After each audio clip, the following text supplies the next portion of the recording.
बड़ी मेहनत से आपके लिए एक दिल दहला देने वाली एनिमेटेड हॉरर स्टोरी बनाते हैं। तो अगर आप हमारी चैनल की कहानियां एंजॉय कर रहे हैं तो हमारे चैनल को सब्सक्राइब कीजिए और हमारी लेटेस्ट वीडियोस की नोटिफिकेशन के लिए बेल आइकन दबाना मत भूलना। ओइजा बोर्ड। कुछ घर बाहर से बिल्कुल नॉर्मल दिखते हैं, लेकिन कभी कभी उनकी दीवारों में कुछ ऐसा छुपा होता है जो हमारी सोच से भी कई ज्यादा डरावना है। ये कहानी दुनिया के सबसे मशहूर पैरानॉर्मल इन्वेस्टिगेटर्स एड और लॉरेन वॉरेन के एक ऐसे केस की है जिसे वो अपनी लाइफ के सबसे खतरनाक केसेस में से एक मानते थे, the Donovan family haunting. Ted और एलन डोनोवन अपने बच्चों के साथ रिसेंटली एक नए घर में शिफ्ट हुए थे।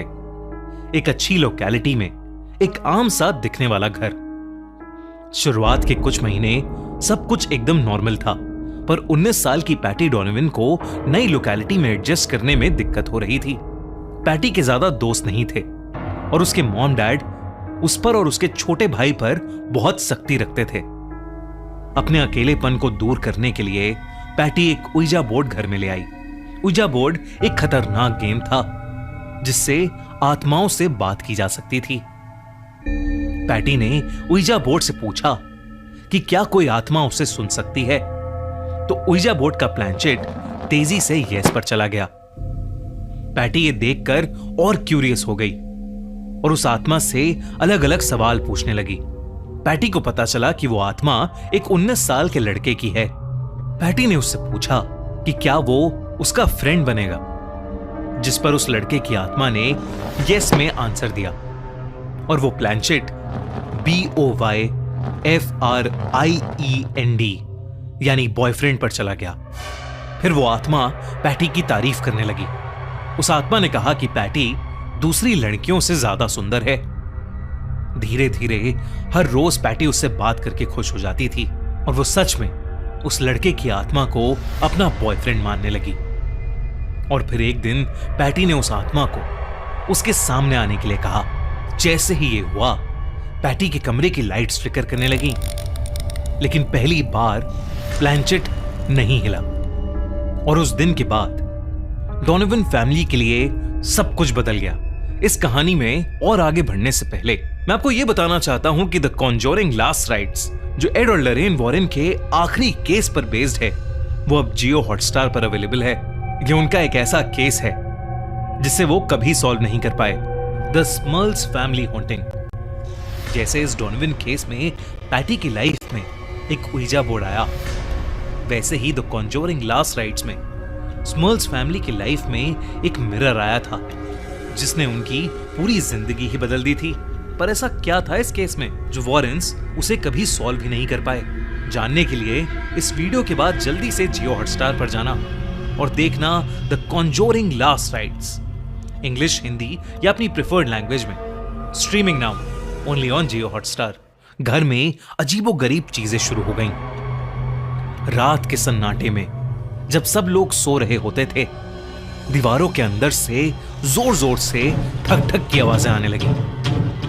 ये आवाजें किसी पाइप या पड़ोसी की नहीं थीं, बल्कि फैमिली मेंबर्स को ऐसा लगता था जैसे कोई घर की दीवारों के अंदर से उनसे कुछ कह रहा हो।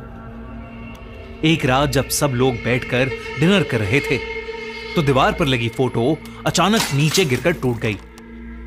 अगली सुबह जब मिसेस एलन डोनोवन उठी तो घर की लगभग सभी दीवारों पर खरोंचें थीं, जैसे किसी ने उन्हें रात भर बैठकर स्क्रैच किया हो।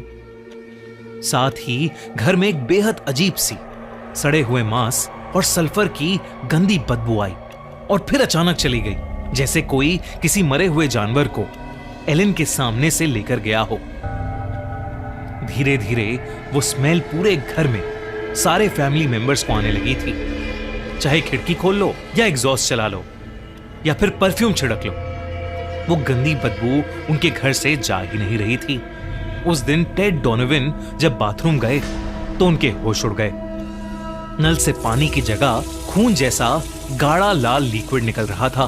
उन्होंने फौरन प्लम्बर बुलाया और पाइप्स चेक करवाए। प्लम्बर के हिसाब से वो पुराने पाइप्स की जंग का लाल रंग था। उस समय तो प्लम्बर उसे ठीक करके चला गया, लेकिन फिर ये बार बार होने लगा और घर में हर एक मेंबर के साथ होने लगा। घर के हर नल से वो लाल गाढ़ा लिक्विड निकल रहा था। अब तक जो बस आवाजें और बदबू थीं, वो धीरे धीरे और खतरनाक चीजों में बदलती जा रही थीं। मार्च 31, 1974 की रात सब फैमिली मेंबर्स ड्राइंग रूम में टीवी देख रहे थे जब पूरे कमरे की लाइट्स अचानक से फ्लिकर करने लगी और टीवी अपने आप बंद हो गया। एक 6 फुट लंबा 100 किलो भारी ड्रेसर जमीन से हवा में उठा और घूमने लगा। कुर्सियां और तस्वीरें हवा में तैरने लगीं। एक काले साए ने पूरे घर की दीवारों को घेर लिया था और घर में एक अजीब सी गुर्राने की आवाज गूंजने लगी। टेड डर के मारे पूरी फैमिली को लेकर होटल में रहने चला गया, लेकिन वहां भी लाइट्स जलबुझ होने लगी और चीखने चिल्लाने की आवाजें आने लगी, जिस वजह से होटल मैनेजर ने उन्हें निकाल दिया। जब वो वापस घर आए तो घर पूरी तरह तबाह हो चुका था। घर के कालीन और बिस्तरों पर क्लीनिंग फ्लूइड्स, शराब और परफ्यूम गिरा हुआ था और दीवारों पर गंदी गंदी गालियां लिखी हुई थीं। पड़ोसियों ने भी घर के अंदर से गुर्राने और चीखने की आवाजें सुनी थीं, लेकिन किसी को कुछ समझ नहीं आ रहा था कि ये सब क्यों और कैसे हो रहा है। जब हालात कंट्रोल से बाहर हो गए तो टेड डोनोवन ने पैरानॉर्मल इन्वेस्टिगेटर्स एड और लॉरेन वॉरेन को बुलाया। एड और लॉरेन वॉरेन दुनिया के सबसे फेमस पैरानॉर्मल इन्वेस्टिगेटर्स थे। उन्होंने कई खतरनाक हॉन्टिंग के केसेस सॉल्व किए थे। एड और लॉरेन जब डोनोवन फैमिली के घर पहुंचे तो उन्होंने घर में कदम रखते ही कहा कि वहां का माहौल दम घोटने वाला है। एड वॉरेन ने दीवार पर 2 बार नॉक किया तो जवाब में एड को दीवार से भी 2 बार नॉक की आवाज आई। घर में वो गंदी बदबू अब भी आ रही थी और नल से अभी भी वही लाल गाढ़ा पानी निकल रहा था। इन्वेस्टिगेशन के दौरान लॉरेन को पैटी के कमरे के पास एक बड़ा सा काला साया हवा में फ्लोट होते हुए दिखा। उसकी आंखें लाल थीं और लॉरेन उसे देखते ही बहुत कमजोर महसूस करने लगी, जैसे कोई उससे उसकी एनर्जी खींच रहा हो। तभी वहां एड आ गया और वो साया गायब हो गया। घर में बच्चों ने बताया कि उन्होंने कई बार एक काले साए को अपने बिस्तर के पास खड़ा देखा है, बल्कि मिसेस डोनोवन ने भी कई बार उस काले साए को किचन में महसूस किया है। वॉरेन्स ने प्रेयर्स और अपने रिचुअल्स शुरू कर दिए, लेकिन जब भी वो प्रेयर्स और रिचुअल्स स्टार्ट करते, घर की दीवारों में जोर जोर से ठक ठक शुरू हो जाती। उनकी कैंडल्स और दिए अपने आप बुझ जाते। वो जो भी आत्मा थी वो नहीं चाहती थी कि वॉरेन्स वहां पर हों। हमले बढ़ने लगे। एक रात जब मिसेस डोनोवन सो रही थीं, तो उन्हें ऐसा लगा कि जैसे कोई अदृश्य हाथ उनका गला दबा रहा हो। जब लाइट जलाई गई तो उनकी छाती पर खरोचों के निशान थे। वॉरेन समझ गए थे कि ये सिर्फ एक हॉन्टिंग नहीं है, बल्कि एक इन्फेस्टेशन है। इन्फेस्टेशन का मतलब था कि वहां कोई भटकती हुई आत्मा नहीं, बल्कि एक डेमोनिक, एक शैतानी शक्ति है जो पूरे परिवार को नुकसान पहुंचाना चाहती है। लॉरेन ने यह भी बताया कि ये आत्मा इस घर से अटैच नहीं है, इसलिए वो होटल में भी उनके पीछे आ गई। साथ ही लॉरेन ने यह भी कहा कि ये आत्मा अपने आप नहीं आई है, बल्कि इसे घर के किसी मेंबर ने खुद इनवाइट किया है। और तब पैटी ने सबको ouija बोर्ड के बारे में बताया। वॉरेन्स को समझ आ गया था कि वो आत्मा किसी टीनेज लड़के की नहीं है, बल्कि एक बहुत खतरनाक एंटिटी की है, जो पैटी से झूठ बोलकर उसे मैनिपुलेट कर कर उनकी लाइफ में घुसाई है। एग्जॉर्सिज्म ही इस सब से बचने का एक आखिरी तरीका था।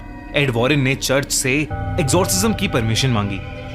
जब प्रीस्ट ने एग्जॉर्सिज्म शुरू किया तो डोनोवन फैमिली का घर किसी जंग के मैदान में बदल गया। कमरे का टेम्परेचर बर्फ जैसा ठंडा हो गया, दीवारें हिलने लगीं, अजीब आवाजें आने लगीं और कई खिड़कियां अचानक टूट गईं।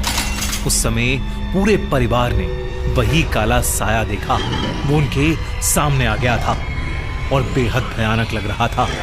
अचानक पैटी हवा में उड़ने लगी। वो काला साया पैटी में समा गया और पैटी की आंखें लाल हो गईं। जैसे जैसे एग्जॉर्सिज्म हुआ, पैटी दर्द में चीखने लगी और फिर वो एकदम से उड़ती हुई 5 फीट दूर दीवार पर जाकर लगी और बेहोश हो गई। घर में एकदम से सारी आवाजें बंद हो गईं। नलों से पानी साफ आने लगा। जब पैटी की आंखें खुली तो वो बिल्कुल ठीक थी। एग्जॉर्सिज्म पूरा हो चुका था। आज भी डोनोवन फैमिली का वो घर वहीं खड़ा है। नए लोग वहां रहते हैं, पर जिन लोगों ने उस डर को जिया उनके लिए वो कभी खत्म नहीं हुआ। अगर आपको भी ऐसी कहानियों से डर लगता है तो याद रखिए, कभी कभी कुछ दरवाजे हमेशा बंद ही रहने चाहिए। अपने घर में पुरानी चीजें लाने से पहले हमेशा सोच लें